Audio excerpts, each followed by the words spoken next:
तालुक्याच्या विकासासाठी काम करू सर्वांना सोबत घेऊन आमच्या सभापती ताई कमलताई शेळकंदे असतील आणि आमचे 16 सदस्य असतील. आता पंचायत समितीचे आम्ही 16 जण तालुक्याच्या विकासासाठी व्हिडिओ साहेबांच्या मार्गदर्शनाखाली काम करू. ज्या पक्षाकडनं निवडून आला त्या पक्ष सोडून दुसऱ्या शिवसेनेला मदत केली काय सांगायचं? त्यांनी उद्धव बाळासाहेब ठाकरे याच पक्षात आहेत आणि या काळामध्ये देखील त्याच पक्षात पक्षाचा आदेश आहे असं प्रकारचं काही?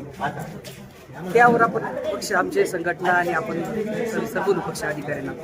साहेब काय सांगाल, तुमच्याकडे उमेदवारी दाखल झाली होती, नंतर एक माघार झाली, तुम्ही भाजपला पाठिंबा दिला.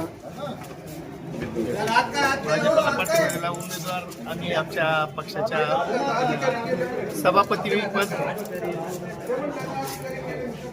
सभापतीपद आम्हाला राखता येईल का असा आमचा पक्षाचा प्रयत्न होता, पण सदस्यांनी थोडा कमी पाठिंबा दिल्यामुळं आम्हाला अपयश आलेलं आहे. असो, आता पुढील कार्यकाल सभापती आणि उपसभापती हे जे ज्यांना मान मिळालेला आहे त्यांच्या आधिपत्याखाली आपण तालुक्याच्या दृष्टीनं चांगलं काम करण्याचा प्रयत्न करू.